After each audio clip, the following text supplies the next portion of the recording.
సాధారణంగా మీరు రైతుల సక్సెస్ స్టోరీలు చూస్తున్నప్పుడు అమెరికాలో సాఫ్ట్వేర్ ఉద్యోగం చేస్తూ మానేసి వచ్చి ఇక్కడ వ్యవసాయం చేస్తున్నాను అనే స్టోరీలు చాలా చూసుంటారు.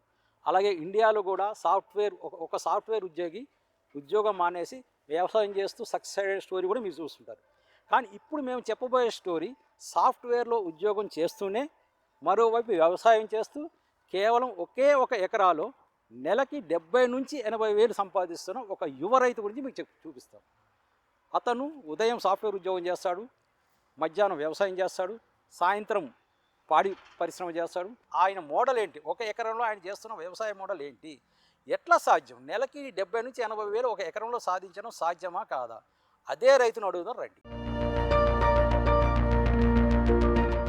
హాయ్ శివ గారు. హలో, మీరు ఎక్కడ ఉంటారు? మీరు మాది కేశంపేట గ్రామం అండి, కేశంపేట మండల్, రంగారెడ్డి డిస్ట్రిక్ట్, తెలంగాణ. ఓకే, మీరు సాఫ్ట్వేర్ ఎంప్లాయీ అని విన్నాను. అవును సార్. కదా? అవును సార్. జనరల్గా మేము మా రూరల్ మీడియా తరపున చాలామంది కలుస్తున్నాం, కొంతమందిని రాయలసీమలో అక్కడక్కడ కలిసినప్పుడు నేను సాఫ్ట్వేర్ ఉద్యోగం మానేసి వచ్చి వ్యవసాయం చేస్తున్నాను సార్, ఇదివరకు నేను సింగపూర్లో సాఫ్ట్వేర్ ఇంజనీర్ని, అది మానేసి వచ్చి నేను టమాటా మడ్డిస్తున్నాను, ఇట్లా రకరకాలు చెప్తుంటారు. ఇవన్నీ మీకు కూడా తెలిసి స్టోరీ. అవును సార్. ఇవన్నీ రొటీన్ స్టోరీలు, చాలా విని విని మాకు కూడా ఒకసారి విసిగెత్తుంది. కానీ దానికి భిన్నంగా మీరు సాఫ్ట్వేర్ ఉద్యోగం చేస్తూనే మరోవైపు వ్యవసాయం చేస్తున్నారు. అది కూడా ఒక ఎకరంలో 70,000 నుంచి 80,000 నెలకి సంపాదిస్తున్నారు విన్నాను. ఎంతవరకు నిజం? ఆ మోడల్ ఏంటి అసలు? మీ మోడల్ మిగతా రైతులు ఫాలో అవ్వచ్చా? మీరు దాంట్లో మంచి చెడు క్లియర్ కట్గా చెప్పండి. 100% సార్. సో ఫస్ట్ నేను మా పొలంలో జీరో సార్, మా పొలంలో ఏం లేదు, ఒక ఎంప్లీ ల్యాండ్ తీసుకున్నా. దాన్ని నేను ఫస్ట్ ఇమాజిన్ చేసుకున్నా. ల్యాండ్ని 4 acres ఒకే దగ్గర ఉంది యాక్చువల్గా, బట్ నేను టేకప్ చేసింది 1 acre దాంట్లో.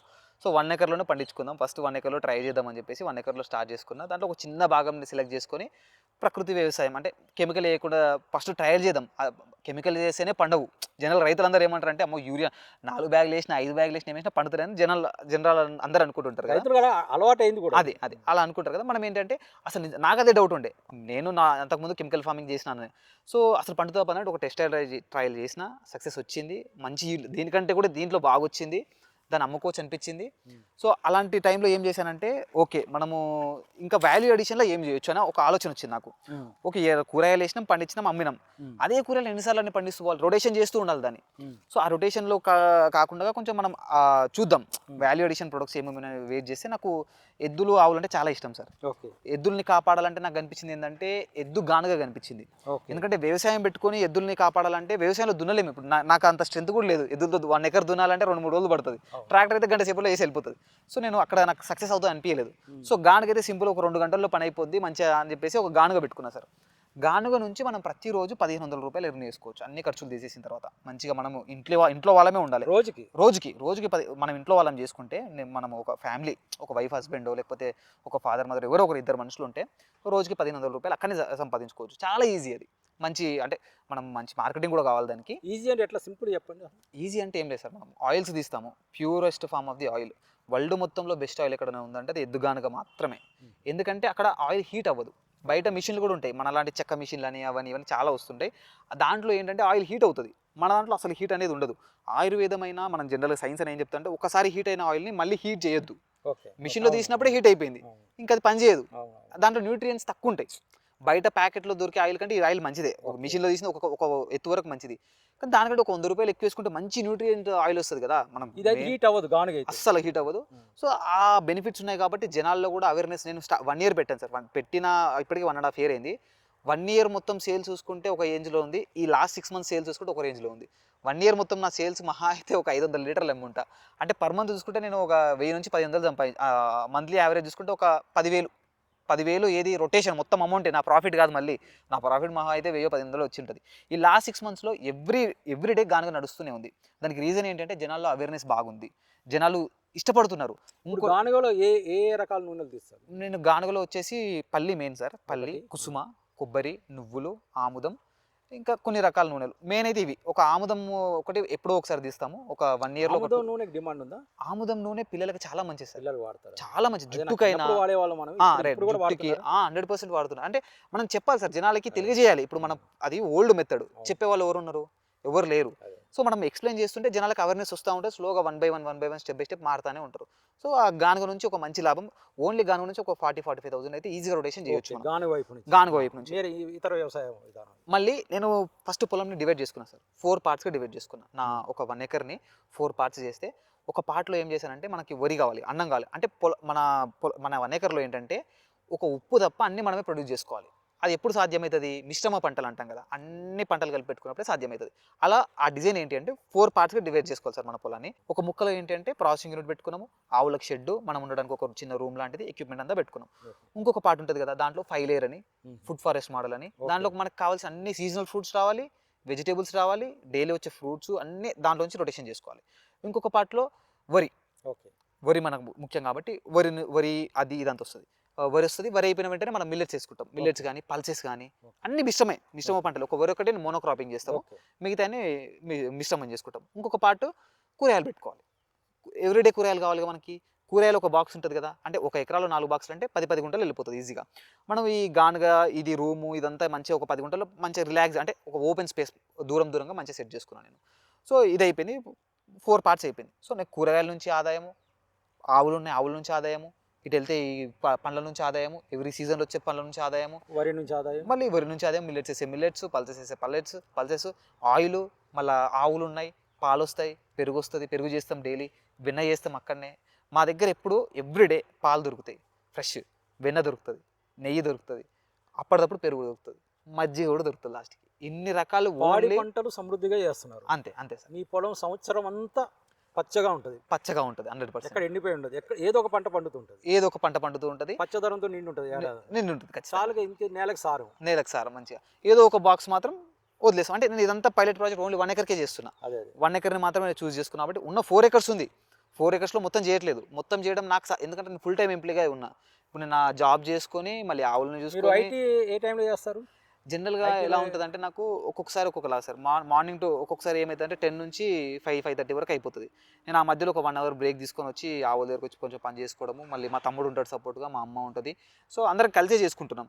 ఒక 1 మంత్ లేబర్‌ని పెట్టాం గానీ ఎందుకో వాళ్ళకి డబ్బులు ఇవ్వడం కంటే మనం కష్టపడదాం. ఇప్పుడు మనకు టైం ఉంది. కష్టపడే నేచర్ ఉంది. సో, కష్టపడితే ఒక రూ. 10 మిగులుతాయి అనే ఉద్దేశంతోని లేబర్‌ని కూడా ఆపేసి అంటే ఎలా అయిపోయిందంటే మేము కష్టపడి లేబర్‌కి పెట్టాల్సొస్తుంది. దాదాపు మీ కుటుంబం అంతా దాంట్లో పనిచేస్తున్నాం కాబట్టి లేబర్ తగ్గుతుంది. లేబర్ తగ్గుతుంది. ఎప్పుడైనా అవసరం అయితే తీసుకుంటారు ఆ! లేబర్. అవుట్‌సోర్సింగ్ అయితే జరుగుతది. లేబర్ లేకుండా జరుగుతది కష్టం అప్పుడప్పుడు. కాబట్టి హ్మ్. బయట నుంచి వచ్చే వాళ్ళు వస్తూనే ఉంటారు. బట్ మేజారిటీ కష్టం అయితే మేమే పడుతుంటాం. So, okay. ఈ ఇంత కష్టపడడానికి రెడీగా ఉన్నప్పుడు మాత్రమే మనం డబ్బులు చూడగలుగుతాం. సో ఇవన్నీ చేస్తున్నారు కాబట్టి మీకు నెలకి 70-80 వేలు వస్తుందా? ఆ! ఇవన్నీ చేస్తేనే వస్తాయి. యెస్. కష్టపడాలి ఫస్ట్. ఓకే. ఒక డేలో నేను ఎన్ని గంటలు పని చేస్తానంటే కనీసం 16 గంటలు పని చేస్తాను. నా జాబ్ చేసుకొని మళ్ళీ ఇటొచ్చి పొలంలో దిగాలి. పొద్దున్నే లేవాలి. ఫస్ట్ పొలంలో ఎన్ని గంటలు ఉంటారు? పొలంలో పొద్దున ఒక 2:30 గంటలు, మళ్ళీ సాయంత్రం 2:30 గంటలు, మధ్యాహ్నం 1 గంట. ఓకే. ఈ టైం అంతా మనం పొలంలో ఉండవలసిందే. ఇంకో ఆప్షన్ ఎందుకంటే ఆవులున్నాయి. మధ్యలో ఆవుల్ని మీ కుటుంబ సభ్యులు కూడా సహకరిస్తారు. సహకరిస్తా ఉంటారు. వాళ్ళు చేస్తుంటారు. అందరం చేయాలి. ఇప్పుడు నేను ఒక్కడిని అంత పని చేయలేను కదా! అవును, ఆయిల్ తీయాలంటే అవును. 2 మనుషులు కావాలి. ఆవుల దగ్గర పాలు తీయాలి, పేడ తీయాలి, దాన పెట్టాలి. మళ్ళీ అక్కడ కూరగాయలు చూసుకోవాలి. మళ్ళీ అక్కడ 5 లేయర్ చూసుకోవాలి. సో, అన్ని పనులుంటాయి. కలుపు తీయడము, అదని, ఇదని ఏదో ఒక సో పని ఉంటానే ఉంటది. మన స్టోరీ చూస్తున్న రైతులు, యువ రైతులు మీలాగా సక్సెస్ అవ్వాలనుకుంటున్నారు. అవును. వాళ్ళకి ఒక మంచి సూచన చేయండి. ఇట్లా మీలాగా కనీసం నెలకి 70-80 వేలు కూడా అక్కర్లేదు. నెల కనీసం 30,000 సంపాదించడానికి ఎకరంలో ఏం చేయడానికి సిద్ధంగా ఉండాలి రైతు? చాలా సింపుల్ సార్. ఫస్ట్ కష్టపడే మనస్తత్వంతో పాటు మార్కెటింగ్ చేసుకునే ఒక మైండ్ సెట్ కూడా ఫస్ట్ ఫార్మర్ క్రియేట్ చేసుకోవాలి. ఒక ఫ్యామిలీ ఉంటే ఒకప్పుడు ఎలా ఉండేది సార్ అంటే ఒక ఫ్యామిలీ ఉందనుకోండి. అమ్మ, నాన్న, తాతయ్య, నాయనమ్మ, మళ్ళీ ఇక్కడ భార్య, భర్త, వాళ్ళ పిల్లలు అందరూ సమగ్రంగా వ్యవసాయంలోనే ఉండేటోళ్ళు. అవును. ఏదో కొంచెం టైము ఒకరు లేకపోతే ఇంకొకరు లేకపోతే ఇంకొకరు, ఒకరు ఆవులు చూసుకుంటే ఒకరు పొలం చూసుకోవడము, ఒకరు వంటలు వండడము, ఒకరు వండుకొని తీసుకురావడం, ఇట్లా అన్నీ సమగ్రంగా జరిగేవి. సో, బాగుండేది. ఇప్పుడు ఏమైపోయింది, ఎవ్వరు ఉండరు. అందరు హైదరాబాద్‌లోనే ఉంటారు. తండ్రి ఒక్కడే వ్యవసాయం చూసుకోవాలి. ఇక అక్కడ ఏమవుతుందంటే ఆయన ఏం చేస్తాడు, వరి పెట్టేస్తాడు, వదిలేస్తాడు. చేతులు ఇట్లా పెడతాడు వరి పెట్టేసి. కథ మోనోక్రాపింగ్‌కి వెళ్ళంగానే పెట్టుబడి ఎక్కువ అవుతుంది కానీ అక్కడ వచ్చే లాభం తగ్గిపోతుంది. అవును. మనం ఒక 80,000 పెట్టుబడి పెడితే మళ్ళీ 80,000 రిటర్న్ వస్తే గొప్ప అనుకునే సిచ్యువేషన్స్ కూడా ఉంటాయి చాలా మందికి. సో, దాని నుంచి బయటికి రావాలంటే మల్టీ క్రాపింగ్ చేసుకోవాలి. ఒకటే పంట వేస్తే ఎప్పటికైనా లాసే అది. First point multi crop. బహుళ 100% బహుళ పంటలు వేయాలి. ఓకే. రొటేషన్ చేస్తుండాలి క్రాప్స్. ఓకే. ఓకే. వరే వేస్తా, మొక్కజొన్న వేస్తా, పత్తి వేస్తా అంటే కాదు. పంట ఖచ్చితంగా మార్పిడి జరగవలసిందే. భూమి బతుకుండాలంటే పంట మార్పిడి జరగవలసిందే. ఫస్ట్ అందరూ గుర్తుపెట్టుకోవాల్సింది ఏంటంటే తక్కువ వినాశనం చేయాలి. ప్రకృతికి మనం చెడు చేయకుండా మనమైతే ఇప్పుడు దున్నినప్పుడే కొన్ని మైక్రోబ్స్ చనిపోతాయి. అవును. మనం ఎలాగో ఏదో కొంత హింస చేస్తాం, ఏదో ఒక డ్యామేజ్ చేస్తాం, కానీ తక్కువ చేయడానికి ట్రై చేయాలి. ఓకే. అదే నేను ట్రై చేస్తున్నా. ఇప్పుడు గాన కూడా అంతే సార్. ఇప్పుడు మనము మిషన్ పెట్టొచ్చు. చాలా మంది వచ్చిన వాళ్ళు ఏమంటారంటే, అరే మిషన్ పెడితే ఏమవుతుంది, ఓ 10 నిమిషాలు ఉన్న చేసి నాకు ఇస్తావు కదా అంటారు. 2 గంటలు ఇక్కడ కూర్చోవాలని అంటాడు. ఆ మిషన్ పెట్టొచ్చు, నాకు కూడా తెలుసు ఆ విషయం. నేను గానకి 8 లక్షలు ఇన్వెస్ట్మెంట్ పెట్టుకున్నా, మిషన్ ₹1,00,000. ఓకే. నేను ఎంతసేపు మిషన్ తెచ్చి పెట్టుకోవడం 10 నిమిషాల పని, ఒక సెటర్ తీసుకొని మిషన్ పెట్టేయచ్చు. అది కాదు, అక్కడ ఎంత పెద్ద ఈకో సిస్టమ్ డెవలప్ అవుతుంది చూడండి. ఇలాంటి పొల్యూషన్ లేదు, చెక్కల్ని మాత్రమే వాడినాం. ఒక ఎద్దు బతుకుతుంది అన్నిటికంటే ముఖ్యంగా. ఎద్దుని బతికించుకోవడం ప్రజెంట్ ఉన్న సిచ్యువేషన్ చాలా గొప్ప విషయం. ఎందుకంటే గోమాత భూమాత రెండు ఇంటర్లింక్డ్ సార్. గోవు ఉంటేనే భూమి ఉంటుంది.